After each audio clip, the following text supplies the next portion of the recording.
Welcome to Pompey Talk. My name is Mark McMahon, and joining me today to discuss Pompey's game against QPR at Loftus Road on Saturday is the News' Pepe Lacey. Pepe, let's get straight into it. It's a big game for Pompey, isn't it?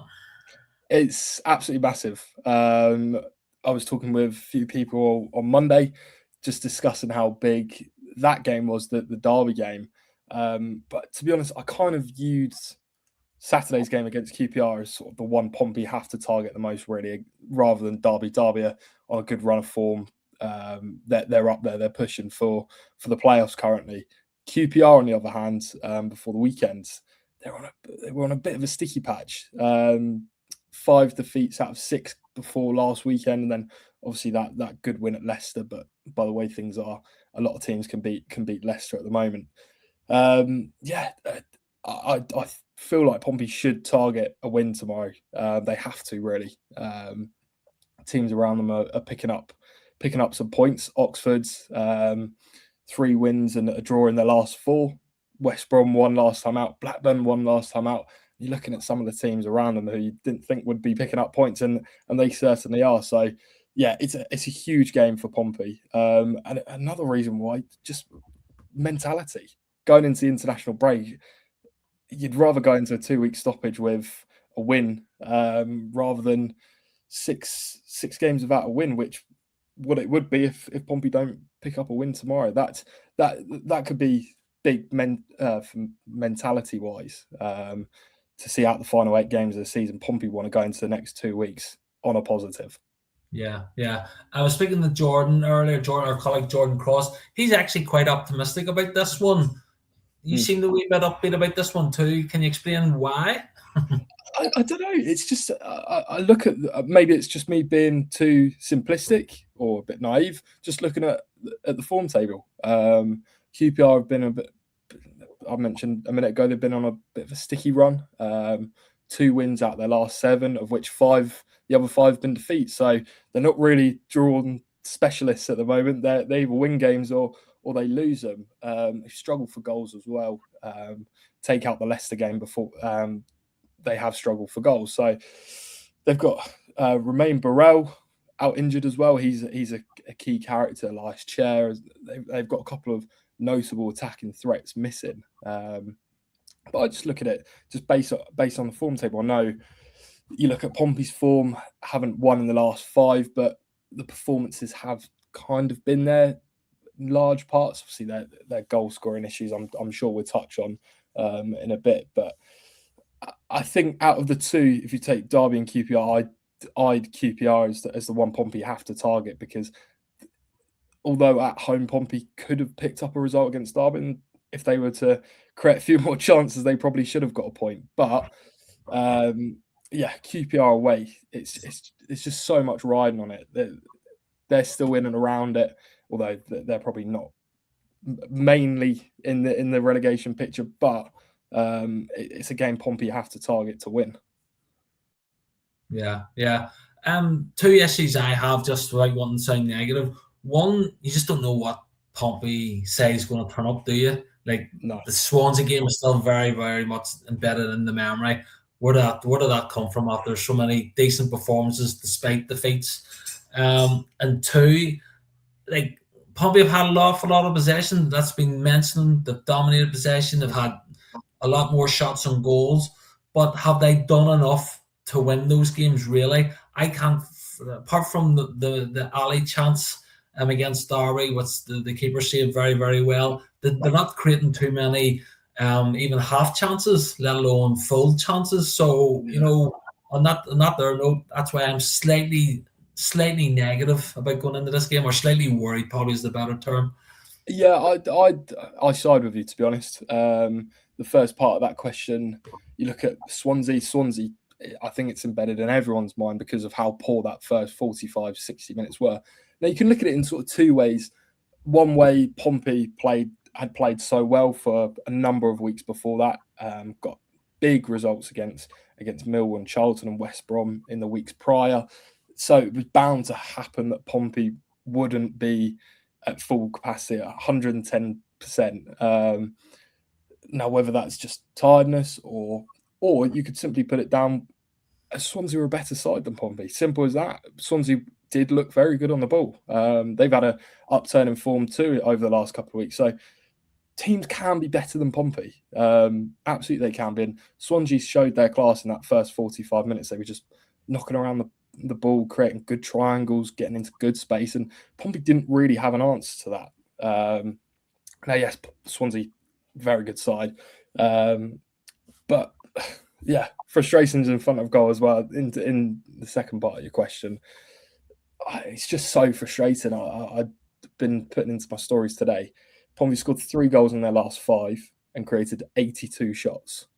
I don't know what the percentage of goal conversions that is, but it's not very high. So there are rightly frustrations in front of goal. Now, Mousinho obviously took out Colby Bishop last time out to sort of give him a reset. Whether one game from not starting is enough to completely reset him, because obviously he came off the bench as well to try and get the goal. So it's not a complete reset where he didn't play for 90 minutes. He just was taken out the starting 11. Whether that works, we'll have to wait and see tomorrow. I fully expect him to come back into the side tomorrow.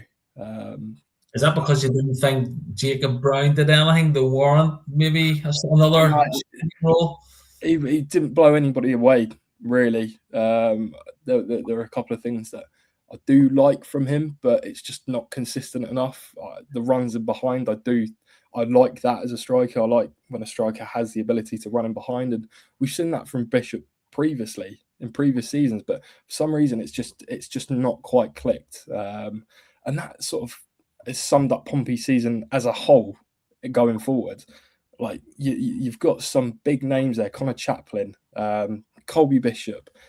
There's some big names in Pompey's attack this season, and you're looking at it. Segasic was started on the bench. He's Pompey's top scorer this season against Derby, and your right back's your second top scorer. Now there's some real issues there in front of goal, and it's frustrating because I don't think John Mousinho really has the answers to it, and if he doesn't, then we're kind of lost. But I just don't know how to sort of work it out, because you've got the names there. You've got Chaplin.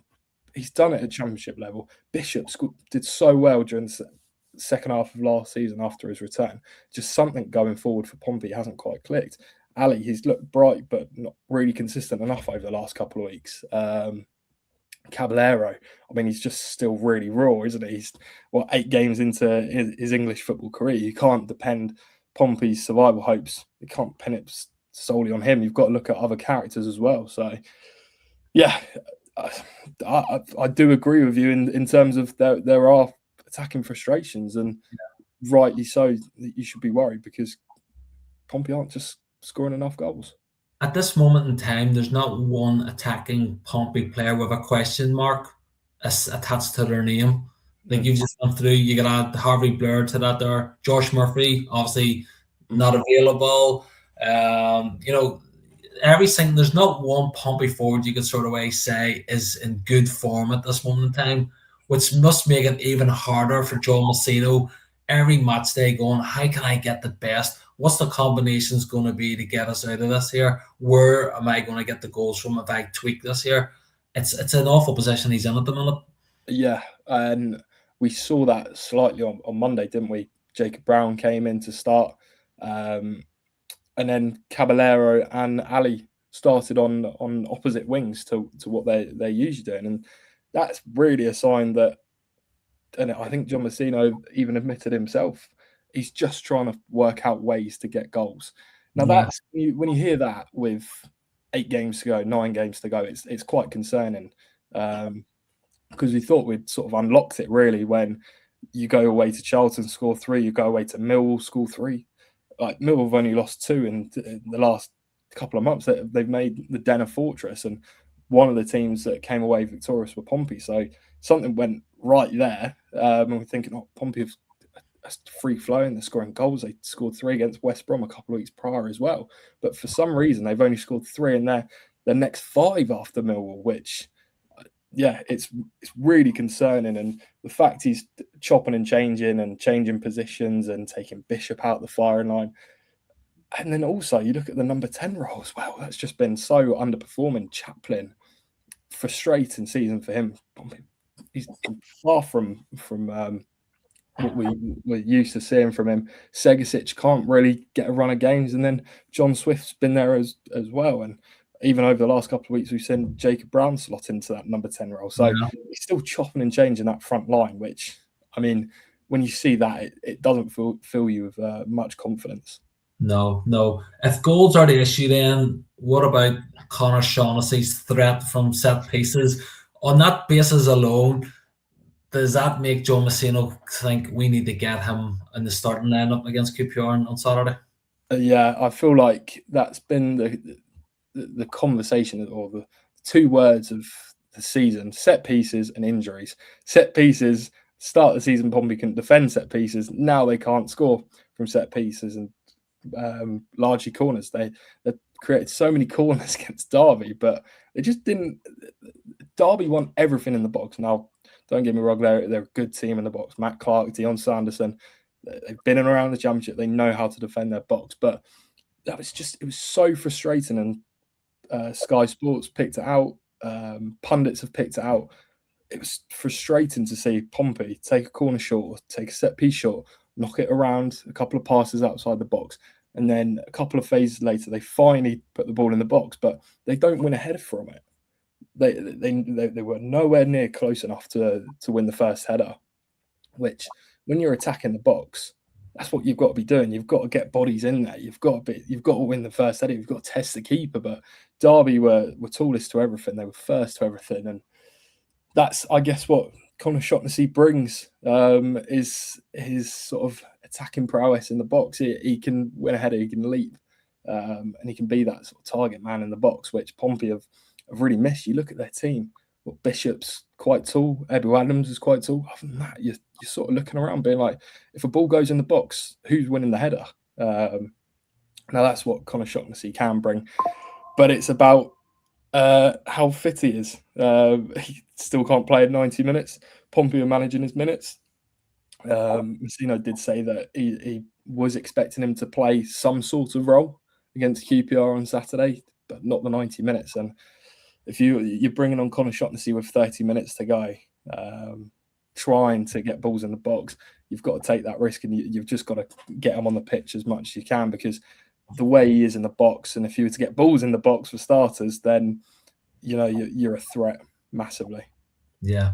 Okay. Well, we'll wrap it up here. But before we go, just one final one. International break you mentioned. Like, what's your prediction? Are Pompey going to be in the bottom three for the next 2 weeks before their game against Norwich?